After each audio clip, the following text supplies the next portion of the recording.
October 15, 1931. Detective Vincent Torino had Al Capone dead to rights on Lakeshore Drive. No witnesses, no backup.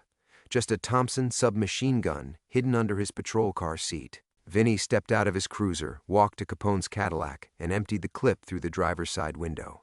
17 rounds, point-blank range. The most wanted man in America should have died instantly. Instead, Capone stepped out of the passenger seat, straightened his tie, and smiled. What happened in the next 10 minutes changed everything Vinny thought he knew about good and evil. It sent him running from Chicago forever, and it's why 4 families died over the next 40 years, all connected to the man who tried to kill Al Capone and learned the most dangerous truth in mob history. Before we jump back in, tell us where you're tuning in from, and if this story touches you, make sure you're subscribed because tomorrow I've saved something extra special for you. The hook. The real Al Capone wasn't in the driver's seat. Vinny's hands trembled as smoke drifted from the Thompson's barrel. Through the spider-webbed windshield, he could see the decoy slumped forward, some poor bastard in an expensive suit who'd never know he'd just taken 17 bullets meant for the most powerful man in Chicago. Detective Vincent Torino. Capone's voice carried the weight of a death sentence. "You seem to have made a mistake." Vinny spun, raising the submachine gun, but 3 men in overcoats had already stepped from the shadows between the streetlights. Their pistols were drawn, steady, professional. Lakeshore Drive stretched empty in both directions. Capone had orchestrated this just as carefully as Vinny thought he had. The boy's name was Tommy Ricci, Capone continued, walking slowly toward the bullet-riddled Cadillac. 17 years old, worked at his father's bakery on Halsted. I was paying his way through law school. He reached through the shattered window and gently closed the dead boy's eyes. He volunteered to wear my coat tonight. Said he wanted to help catch whoever's been taking shots at my organization. Blood roared in Vinny's ears. "You're lying." "Am I?" Capone turned, and in the amber glow of the streetlight, Vinny could see genuine grief etched in the gangster's face. Tommy knew someone inside my operation was feeding information to corrupt cops. Someone was setting up ambushes, getting my people killed. We set a trap tonight, Detective. Guess who walked into it? The Thompson felt impossibly heavy in Vinny's hands. He'd been so certain. The anonymous tips, the perfect intelligence about Capone's movements, the guarantee that tonight would be the night to take down Chicago's most untouchable criminal. It had all felt too good to be true. Because it was. "Here's what's going to happen," Capone said, his voice dropping to a whisper that somehow carried more menace than any shout. "You're going to disappear. Tonight. Forever. Because if I see your face in this city again, if I even hear your name whispered in a confession booth, what happens to you will make what you just did to that boy look like a mercy." One of the gunmen stepped forward, a thin man with dead eyes who smiled like he was already imagining the work ahead of him. "Boss, we should handle this here. Clean." Capone held up a hand. "Detective Torino is going to live with what he's done. Every morning when he wakes up, every night when he tries to sleep, he'll see Tommy's face. Won't you, Detective?" Vinny's mouth moved, but no words came. The anonymous tips, the inside information. Someone had played him like a violin, and an innocent kid was dead because of it. "The real question," Capone continued, lighting a cigarette with steady hands, "is who wanted you to kill me badly enough to sacrifice that boy's life? Who's been feeding you information? Because whoever set this up, they're the ones with blood on their hands. You're just the gun they pointed." I don't know." The words tasted like ashes. The tips came through the precinct. Anonymous calls. Evidence left in my locker. Names. Detective. Lieutenant Morrison handled most of it. Said he had a reliable informant. Someone high up in your organization who wanted out. Vinny's voice cracked. He said this was our chance to end it all. Capone exchanged glances with his men. The thin gunman whispered something that made Capone's expression darken further. "Morrison." Capone nodded slowly.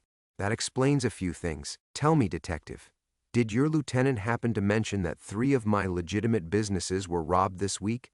That 4 families under my protection had their children threatened? That someone's been systematically destroying everything I've built that doesn't involve violence?"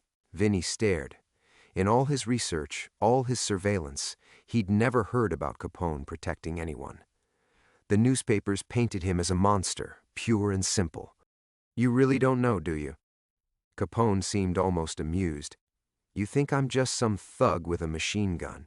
You have no idea what really happens in this city after dark. Who keeps the real monsters at bay?" The distant sound of sirens began to wail across the lake. "Your ride's coming," Capone said, "but they're not here to rescue you, Detective. Morrison's cleanup crew will make sure you disappear permanently, and Tommy's murder gets pinned on gang violence. Neat and tidy." Vinny's blood turned to ice. The sirens were getting closer, but now they sounded like a funeral dirge. "I'm going to give you a gift," Capone continued. "A head start. Run, Detective. Run far and fast and never look back. Because Morrison's organization has a long reach, and they don't leave loose ends." "What organization?" Morrison's just the face you can see. But you've stumbled into something much bigger than crooked cops and bootleg whiskey." Capone dropped his cigarette and crushed it under his heel. "You want to live? Forget everything you think you know about who the real criminals are in this city." The sirens screamed closer. The sirens shrieked through the October night as Vinny's legs finally remembered how to move. He stumbled backward, the Thompson clattering to the asphalt as Capone's words echoed in his skull, "Run far and fast and never look back." "Go," Capone said quietly, but his gunmen were already melting back into the shadows. "You've got maybe 2 minutes before Morrison's boys arrive to clean up their mess." Vinny ran. His feet pounded against the cold pavement as he sprinted away from Lakeshore Drive, away from Tommy Ricci's lifeless body, away from everything he'd believed about justice and truth. Behind him, the sirens grew deafening, then began to fade as he plunged deeper into Chicago's maze of alleys and side streets. For 3 days, he hid in flop houses and rail yards, surviving on stolen bread and lake water, watching the newspapers transform him from detective to cop killer to missing person. The headlines screamed about gang violence, about Detective Vincent Torino's mysterious disappearance after a heroic attempt to apprehend Al Capone. Lieutenant Morrison gave interviews, his face a mask of grief, as he spoke about losing one of Chicago's finest to the city's criminal element. The lies came so easily that Vinny almost believed them himself. On the 4th night, he caught a freight train heading west. He had $7 in his pocket, the clothes on his back, and a new name he'd borrowed from a tombstone in Graceland Cemetery, Vincent Taylor. By winter, he'd made it to Iowa, where the corn stretched endlessly under clean snow, and nobody asked questions about a man's past if he worked hard and kept quiet. Cedar Rapids, Iowa, present day. 43 years later, Vinny still woke every morning at 5:17 a.m., the exact moment he'd pulled the trigger that October night. He'd lie in the pre-dawn darkness of his small bedroom, listening to the radiator tick and settle, and Tommy Ricci's face would materialize in the shadows on the ceiling. 17 years old, brown eyes wide with surprise, the expensive coat that had marked him for death sliding off his shoulders as he slumped forward. This morning was no different, except for the letter. Vinny found it slipped under his front door when he shuffled to the kitchen in his bathrobe and slippers. Plain white envelope, no return address, his assumed name written in careful block letters, Mr. Vincent Taylor. His arthritis-gnarled fingers trembled as he tore it open. "I know what really happened on Lakeshore Drive. We need to talk, M. Chen." The paper fluttered to the linoleum floor as every muscle in Vinny's body went rigid. 43 years. He'd been so careful, so quiet. He'd married Sarah, raised her daughter Emma as his own, played grandfather to little Marcus and Sophie. He'd built a life of Tuesday night bowling leagues and church potlucks and complaints about the weather. Normal, safe, hidden. The coffee maker gurgled to life, filling the kitchen with the rich aroma that usually comforted him. Today it smelled like evidence. Another piece of routine that someone had been watching, cataloging, preparing to destroy. Through the window above his sink, Vinny could see Emma's house across the street. She'd moved there after Sarah died 3 years ago, claiming she wanted to keep an eye on him. Really, she just wanted her children to know their grandfather, to have one steady presence in their lives after her divorce. Every morning, he watched her kitchen window for signs of life.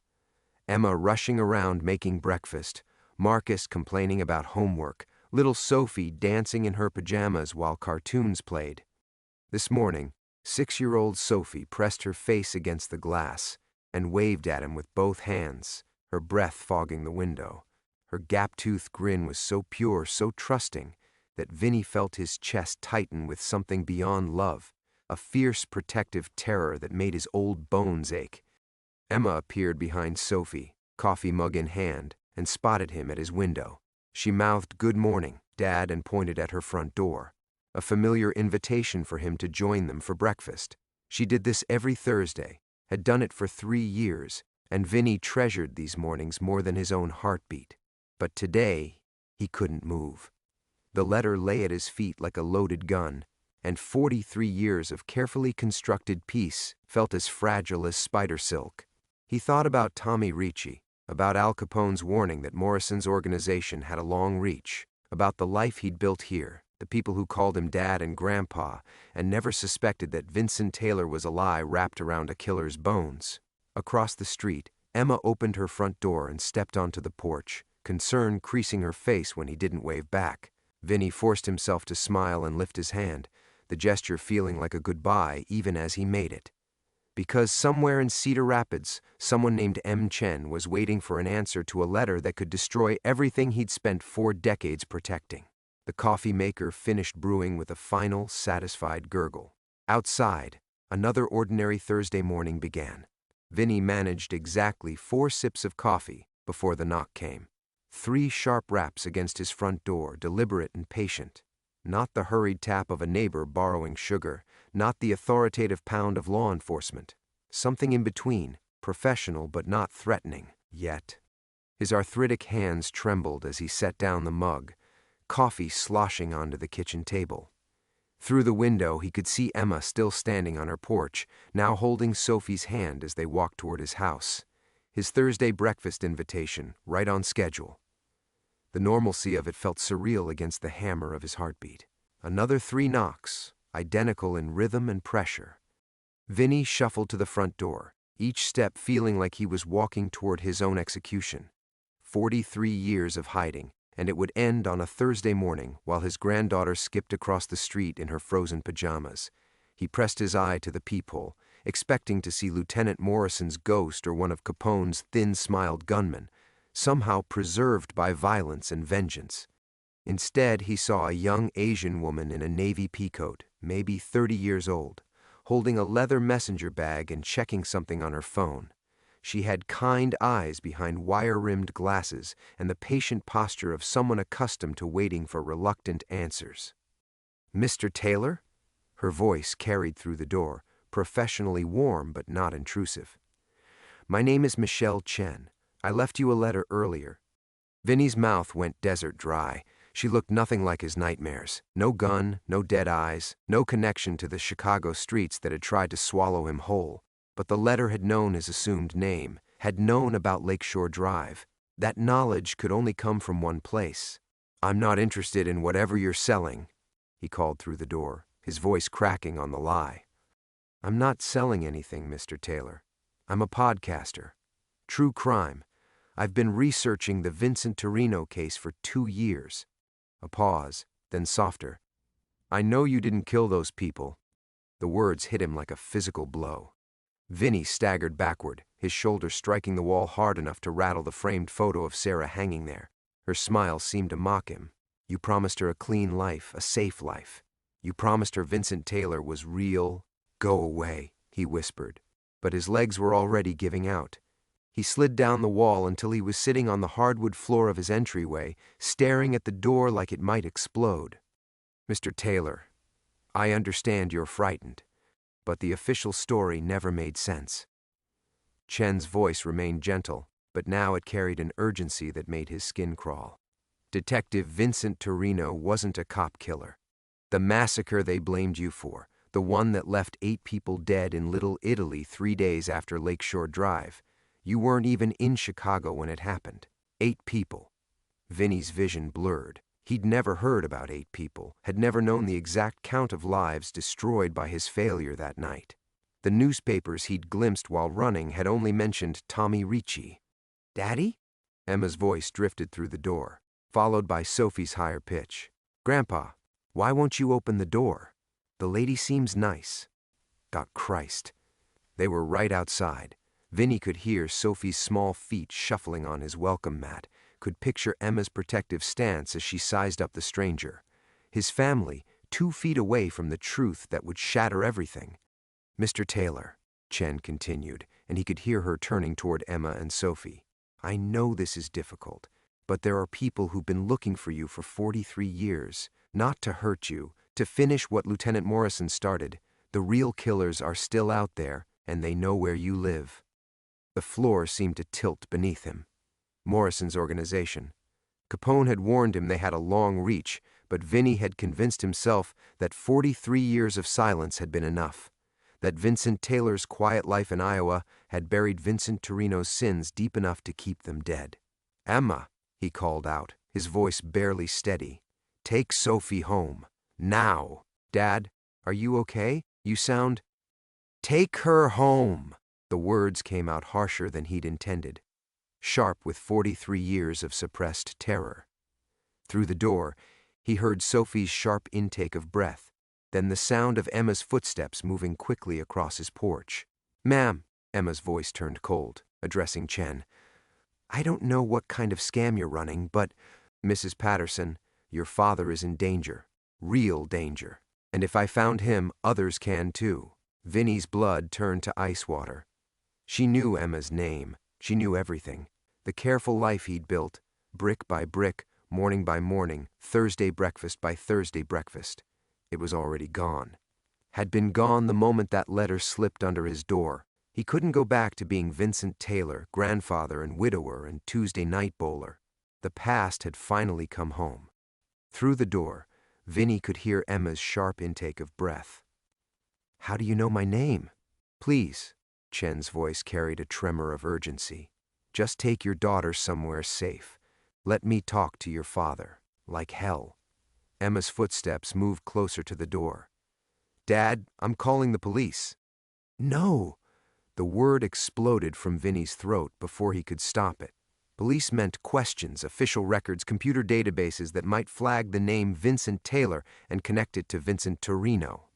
After 43 years of careful anonymity, he couldn't risk— "Daddy?" Sophie's voice, small and confused. "Why is everyone yelling?"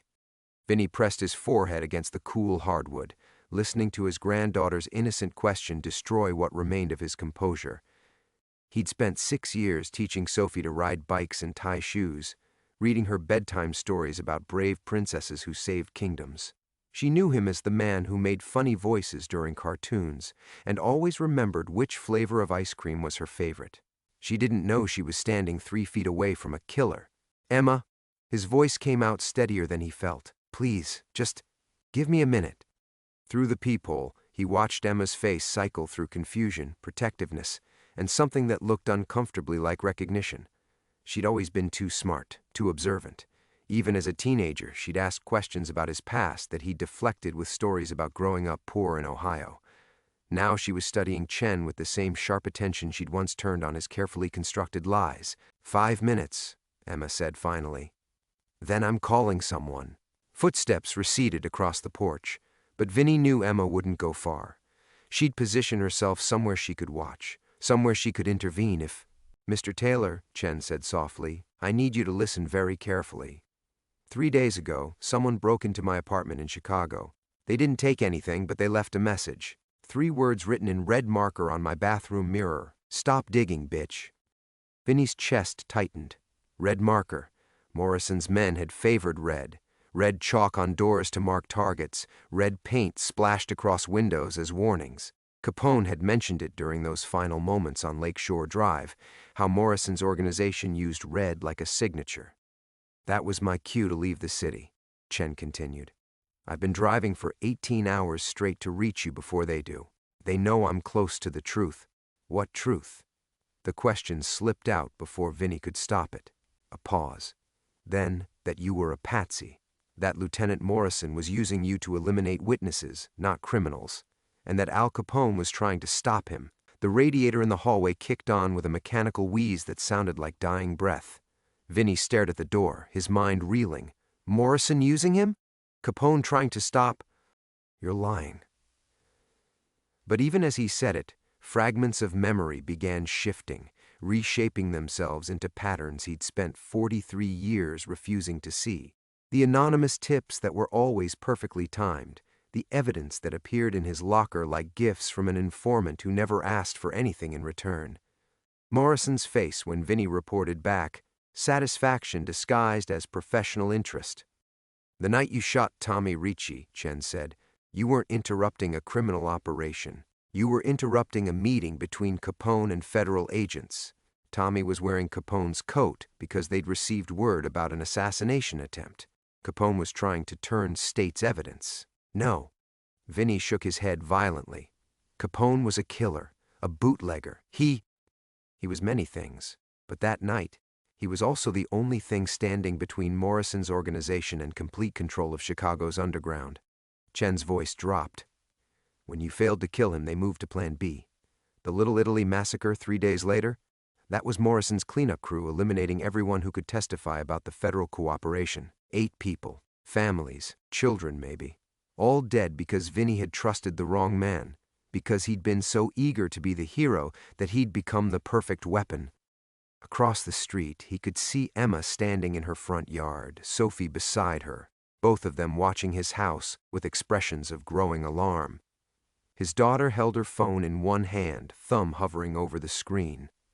One call to 911, and Vincent Taylor's quiet life would explode in a shower of questions he couldn't answer.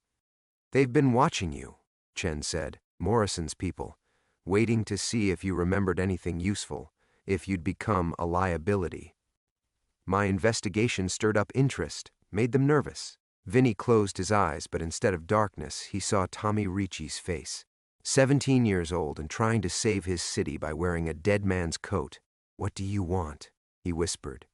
To finish what you started 43 years ago, Chen replied. To stop the people who turned you into a killer and let you live with the guilt. Outside, Sophie tugged on Emma's jacket, asking questions in her high, clear voice.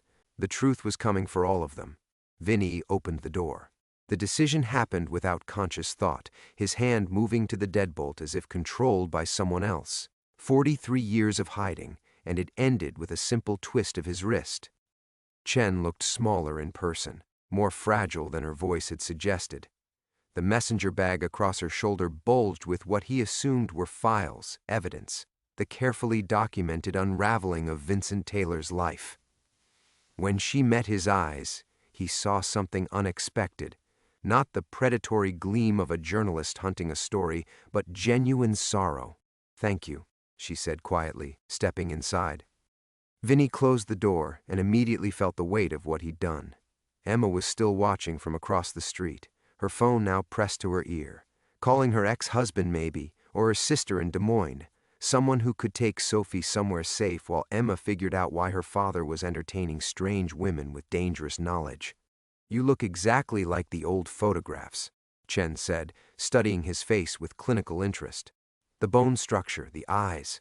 I've been staring at Detective Vincent Torino's personnel file for 2 years. You haven't changed as much as you think. That man is dead.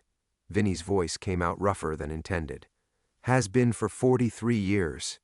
His death was greatly exaggerated. Chen opened her bag and withdrew a manila folder thick enough to choke on. Morrison made sure the official reports were buried, but there were witnesses. People who saw you running from Lakeshore Drive. People who watched you catch that westbound freight train. She spread photographs across his kitchen table like tarot cards predicting disaster.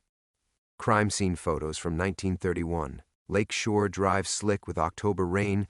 Tommy Ricci's body crumpled beside Capone's Cadillac, blood pooling beneath the expensive coat that had marked him for execution. Vinny's coffee mug sat inches from Tommy's death, the mundane present colliding with the terrible past in a way that made his chest seize. Morrison's organization didn't just survive your failure, Chen continued, laying out more photographs. It thrived. Police corruption, witness elimination, federal case after federal case falling apart when key testimony disappeared. They've been operating for 4 decades, and they've gotten very good at cleaning up loose ends. The next photograph showed a brownstone apartment building, windows blown out, Debris scattered across the sidewalk like broken teeth. The Little Italy Massacre, October 30th, 1931. 3 days after Lakeshore Drive. 8 people dead, 5 adults, 3 children. The youngest was Sophie's age.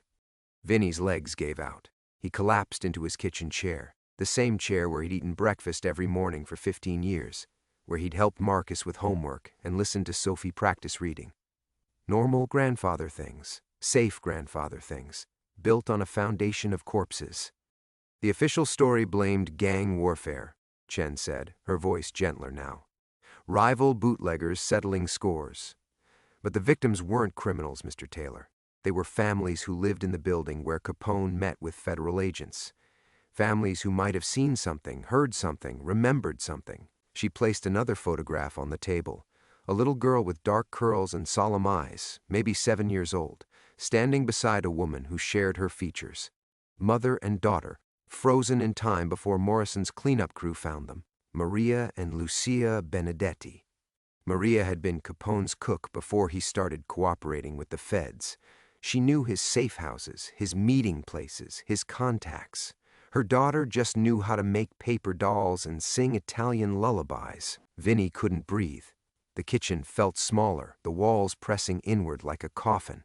Across the street, Emma was walking quickly toward his house, Sophie trailing behind with her gap-toothed expression of confusion. Morrison used you perfectly, Chen continued, merciless in her compassion. A decorated detective with a clean record and a genuine desire to do good. He fed you intelligence that made you feel important, special. The cop who could single-handedly take down Al Capone. Except the intelligence was designed to put you in the wrong place at the wrong time, armed and dangerous. Stop. The word came out strangled. When you failed to kill Capone, Morrison activated his backup plan. Make the witnesses disappear, frame it as gang violence, and let Detective Vincent Torino become the tragic hero who died trying to bring justice to Chicago. Clean, simple, effective. Emma's footsteps echoed on the porch. The problem is, Chen said, gathering the photographs as Emma's key turned in the lock, Morrison's people are still alive. Still active. And my investigation has convinced them that their perfect patsy might remember something useful after all these years. The door opened, and Emma stepped inside with Sophie clutching her hand. Dad? Emma's voice carried 43 years of trust, of believing Vincent Taylor was exactly who he claimed to be. Who is this woman? What's happening? Vinny looked at his daughter, then at his granddaughter, then at the photographs of Maria and Lucia Benedetti scattered across his kitchen table. The truth was happening. Finally, the silence stretched like a held breath. Sophie's small hand tightened around Emma's fingers as she stared at the photographs spread across the kitchen table, black and white images of strangers from a time before her grandpa was even her grandpa. Dad? Emma's voice had gone very quiet, the way it did when she was trying to control her anger. What are these pictures? Vinny opened his mouth, but no words came. How did you explain 43 years of lies to someone who'd built her entire understanding of you on those lies? How did you tell your daughter that the bedtime stories about growing up poor in Ohio were fiction? That the man she'd trusted to babysit her daughter was a killer? Chen cleared her throat. Mrs. Patterson, perhaps you should sit. Don't. Emma's hand shot out, stopping Chen mid-sentence. Don't tell me what to do in my father's house. But her eyes never left Vinny's face, searching for something that would make this make sense. Dad, who is Detective Vincent Torino? The name hung in the air like smoke. Sophie tugged on Emma's jacket, whispering something about the pretty lady and why everyone looked scared, but Emma's attention was laser-focused on Vinny's face. He was a good man, Vinny said finally, his voice barely audible. He wanted to do the right thing. Was? Emma's face had gone pale.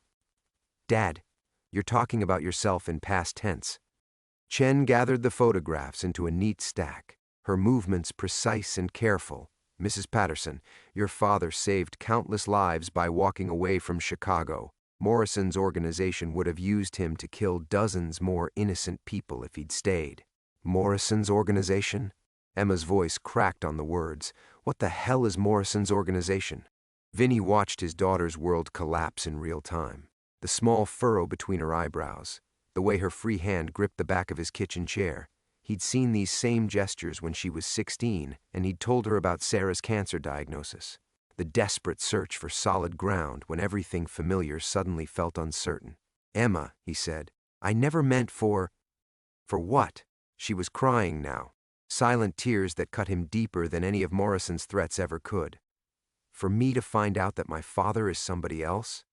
For me to discover that every story you ever told me about your childhood was a lie?" Sophie began to cry too, frightened by the adults' raised voices and the tension she couldn't understand. Emma lifted her daughter automatically, muscle memory overriding emotional chaos, but her eyes never left Vinny's face. "The war stories," Emma continued, her voice breaking. "Uncle Frank in Cleveland, your parents' farm, all of it?" "All of it," Vinny whispered. Chen stood quietly in the corner, probably calculating how much family devastation was acceptable collateral damage for her story. But when she spoke, her voice carried unexpected gentleness. "The man who raised you is exactly who you think he is, Mrs. Patterson. Kind, protective, loving. The man who killed Tommy Ricci was broken by people who knew exactly how to use his goodness against him." "I killed a 17-year-old boy," Vinny said, the words scraping his throat raw. "Tommy Ricci was trying to save Al Capone's life, and I put a bullet through his chest because I believed Lieutenant Morrison when he told me I was saving the city." Emma's face crumpled. She pressed Sophie's head against her shoulder, shielding her from the ugly truths spilling across the kitchen table. "Morrison told me Capone was planning to execute federal witnesses," Vinny continued. "The confessions coming faster now. 43 years of silence breaking like a dam. He gave me intelligence, evidence, made me feel like I was the only cop brave enough to stop a massacre. But the massacre I was supposed to prevent, Morrison's people carried it out 3 days later. The children in the photographs," Emma's voice was barely a whisper, "died because I failed to kill the right target." Vinny looked at Sophie's gap-toothed face, her cheeks wet with confused tears. Maria Benedetti was the same age as Sophie. Chen stepped forward, her expression sharp with something that looked like anger. "Mr. Taylor, you're doing exactly what Morrison wanted you to do.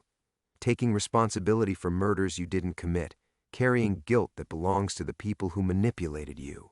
But Emma was already shaking her head, backing toward the door. "I can't. Sophie needs to be somewhere else, somewhere safe." "Emma, wait." "Morrison's organization is still active," Chen said urgently. "They've been watching your family for years. My investigation has made them nervous, and nervous killers don't leave loose ends." Emma froze. Sophie still clutched against her chest. "Are you telling me my daughter is in danger because of something that happened before I was born?" "I'm telling you," Chen replied, "that your father's past has very long teeth." Emma looked at Vinny with 43 years of love and trust slowly curdling into something else. "Who are you?" she whispered. And Vinny realized he no longer knew how to answer that question. The question hung between them like a blade. "Who are you?" 4 decades of careful construction. Vincent Taylor, widowed grandfather, retired insurance adjuster who knew every neighbor's name and never missed Sophie's soccer games, crumbling under Emma's stare. "I'm your father," Vinny said finally. "Everything else is just wreckage." But Emma was already shaking her head. "My father wouldn't have lied to me for 38 years. My father wouldn't have put his granddaughter in danger." Sophie's quiet sobs filled the kitchen. The sound cut through Vinny deeper than any confession, any revelation about Morrison or massacres or manipulation. This, his granddaughter's tears, his daughter's betrayal, this was the real cost of his past catching up. Chen moved toward the window, peering through the curtains with professional paranoia. "Mrs. Patterson, I understand this is overwhelming, but we need to focus on immediate safety. My investigation has attracted attention from people who've killed to keep these secrets buried." "Don't." Emma's voice cracked like glass. "Don't you dare tell me about safety. You brought this here. You destroyed my family to chase some story." "I brought this here to save your family." Chen's composure finally fractured, revealing something raw beneath the journalist's facade. "Morrison's people have been watching you for years, waiting. My investigation didn't create the danger, it exposed it." Vinny stood slowly, his 71-year-old joints protesting. Through the kitchen window, he could see Mrs. Henderson walking her ancient poodle, completely oblivious to the fact that her quiet neighborhood had just become a crime scene 43 years in the making. "Emma," he said, "I know this changes everything. But Sophie, don't say her name." Emma's protective instincts had transformed her grief into something sharp and dangerous. "Don't you dare say my daughter's name with blood on your hands." The accusation hit like a physical blow. Vinny staggered backward, catching himself against the kitchen counter. Blood on his hands. Tommy Ricci's blood, Maria Benedetti's blood. 8 innocent people murdered because a broken cop had believed the wrong man. Chen pulled out her phone, fingers moving quickly across the screen. "I've been tracking Morrison's organization for 2 years. They're not ghosts anymore. They're old men protecting old secrets. But old men can be desperate men." "What does that mean?" Emma demanded. "It means they've survived this long by eliminating problems before they become threats." Chen's phone buzzed with an incoming message. She read it, and her face went pale. "We need to leave. Now." "Leave?" Emma clutched Sophie tighter. "This is our home." "Mrs. Patterson, 20 minutes ago, a black SUV with Illinois plates parked 3 blocks from here. 2 men inside, both carrying weapons." Chen was already moving toward the back door, checking locks, evaluating escape routes. "They're not tourists." Vinny's mind raced through possibilities. The safe deposit box in Cedar Falls with cash and false documents he'd hoped never to use again. The old fallback plans he'd memorized but never expected to implement. 43 years of preparation for a day he'd prayed would never come. "The basement," he said suddenly. "Emma, take Sophie to the basement. Now. I'm not hiding in your basement like some... There's a tunnel." The words came out sharper than intended. "I built it when we moved here. Comes out in the storm drain behind Morrison's Hardware." He almost laughed at the irony of the store's name. "I may have been Vincent Taylor for 43 years, but I never stopped being a cop." Emma stared at him with something between horror and reluctant respect. "You built an escape tunnel? Under our neighborhood?" "I built protection for my family." Vinny moved to the kitchen cabinet, fingers finding the hidden catch he'd tested monthly for 15 years. The panel swung open, revealing a .38 revolver and 3 boxes of ammunition. "I may have failed Tommy Ricci, but I won't fail you." Sophie's crying intensified as the adults' voices grew more urgent. Emma rocked her gently, maternal instincts warring with the need to process her father's transformation from harmless grandfather to armed fugitive. Chen's phone buzzed again. "The SUV's moving. They're coming up the street." "Now, Emma." Vinny checked the 38 feet cylinder. 6 rounds, clean and ready. Muscle memory from a lifetime ago. "Take Sophie and go. Don't stop until you reach the hardware store." "What about you?" "I'm going to have a conversation with some old friends." Vinny moved toward the front window, catching a glimpse of black metal creeping between parked cars. 43 years is a long time to wait for an apology. Emma hesitated, torn between protecting her daughter and abandoning her father. "Go," Vinny said gently.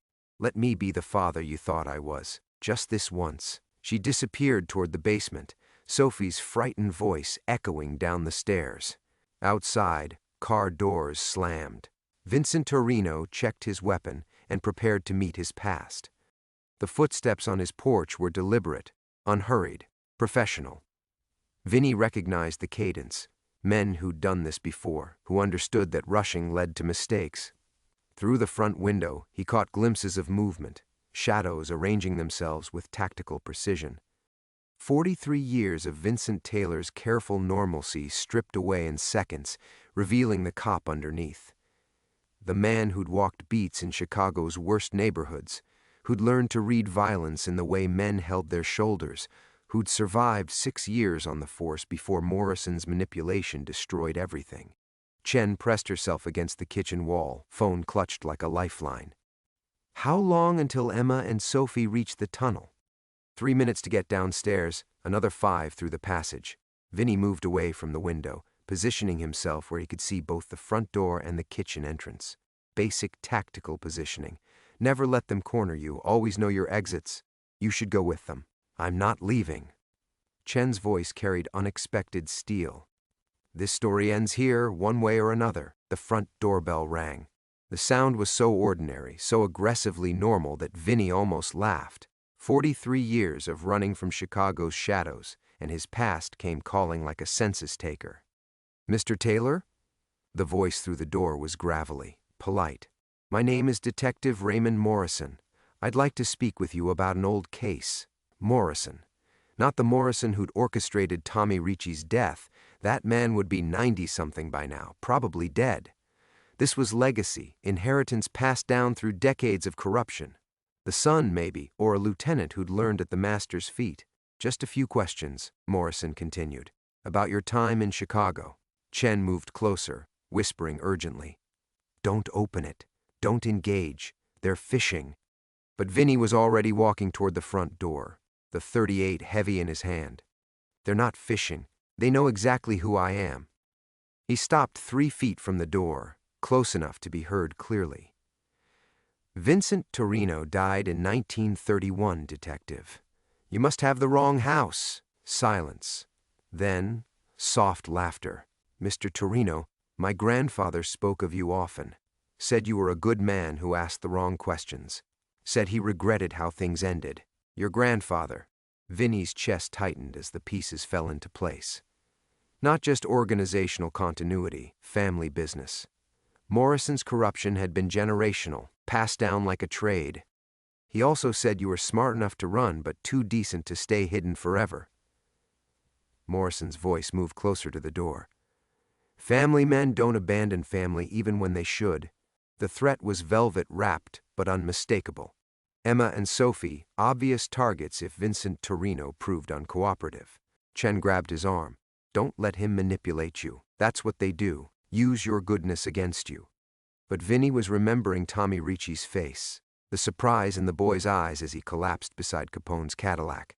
17 years old, trying to protect a man everyone else wanted dead, and Vincent Torino had put a bullet through his chest because he'd believed the wrong person.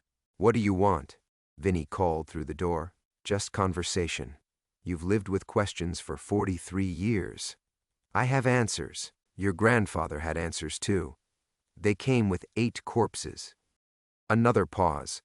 When Morrison spoke again, his voice had lost its careful politeness. "My grandfather died protecting this city from federal interference.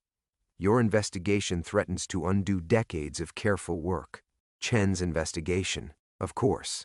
She'd stirred up enough mud to make Morrison's heirs nervous, and nervous criminals made mistakes. Or eliminated problems. Vinny looked toward the basement door, calculating time. Emma and Sophie should be in the tunnel now, crawling through the passage he'd built with his own hands during those first paranoid years in Cedar Rapids. Safe, at least temporarily. "The Little Italy massacre," Vinny said. "Maria Benedetti and her daughter. Were those your grandfather's answers too? Collateral damage in a larger war." Morrison's voice had turned cold. "You were supposed to eliminate Capone and disappear. Clean, simple. Instead, you created complications." The casual dismissal of an 8-year-old girl's murder crystallized something in Vinny's chest. Not just guilt anymore, but rage. Clean, controlled anger that he hadn't felt since 1931. "Mr. Torino," Morrison continued, "I'm not here for revenge. I'm here for closure. Your silence in exchange for your family's safety." Chen moved beside him, her recording device active. Getting it all down for posterity, for justice, for whatever remained of truth after 43 years of lies.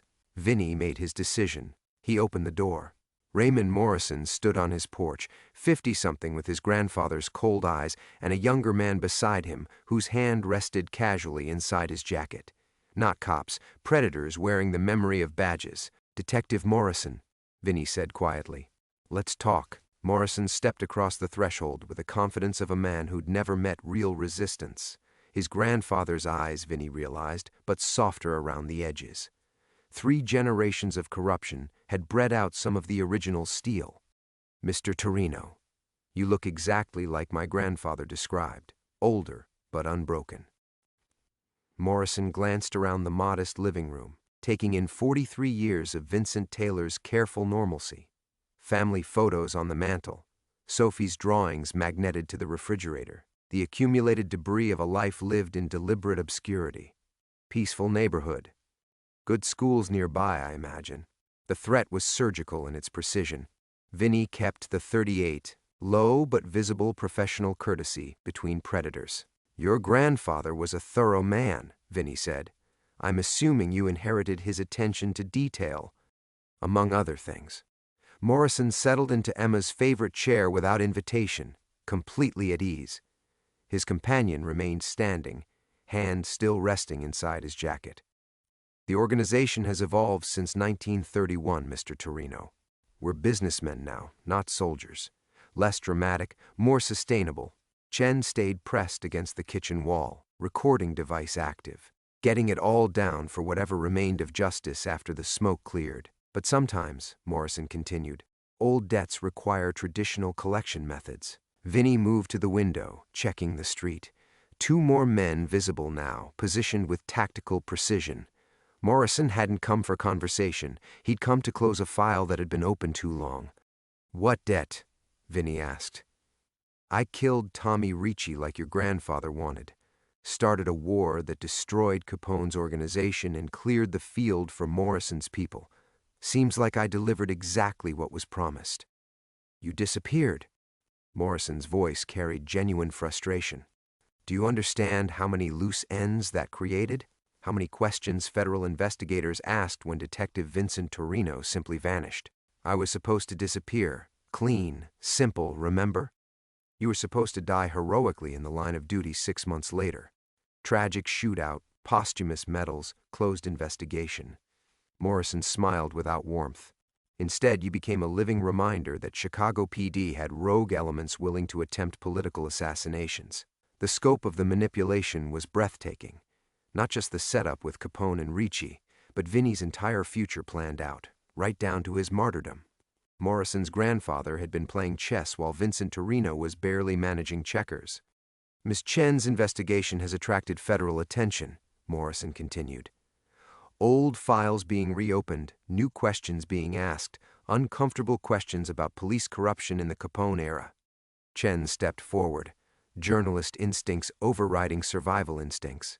Questions you can't answer without exposing 3 generations of organized crime inside Chicago PD. Morrison glanced at her with mild interest. You're the catalyst, Miss Chen, but Mr. Torino is the evidence. Living proof that Chicago detectives were willing to commit murder for the right price. I wasn't paid, Vinny said quietly. I was convinced. Your grandfather made me believe I was saving innocent lives. Distinction without difference. The federal investigation won't care about your motivations. Through the basement floor, Vinny heard the faint sound of metal scraping against concrete. Emma and Sophie navigating the tunnel he'd built during those first paranoid months in Iowa. Safe, at least temporarily. The sound of his family escaping gave him something he hadn't felt in 43 years. Clarity. You're not here for closure, Vinny said. You're here for a confession. Something that implicates me without touching your organization. Morrison nodded approvingly. Finally. My grandfather always said you were intelligent, just naive. Suicide note, maybe? Old man overcome with guilt. Can't live with the weight of his crimes anymore? Vinny moved closer to Morrison. Close enough to see the family resemblance in the cold calculation behind his eyes. Very clean, very convenient. The alternative involves your daughter and granddaughter. The words hung in the air like smoke. 43 years of running, of building new identities and escape routes, and it all came down to the same impossible choice, his family's safety or his conscience. But Vincent Taylor had raised Emma Patterson to be stronger than her grandfather had ever been. And Emma Patterson had raised Sophie to believe in justice, in standing up for what was right even when it was difficult. Maybe it was time Vincent Torino learned from the family he'd created. No, Vinny said simply. Morrison's composure cracked slightly. Mr. Torino, I don't think you understand. I understand perfectly. Vinny raised the .38, not threatening, just clarifying the stakes. Tommy Ricci was 17 years old. Maria Benedetti was 8. I've carried their ghosts for 43 years, but I won't add my granddaughter to the collection. Then you've chosen the hard way. I've chosen the right way. Finally, Vinny smiled, thinking of Emma's strength, Sophie's laughter. Sarah's quiet dignity during those final months. Some choices, he realized, were worth 43 years of running to make.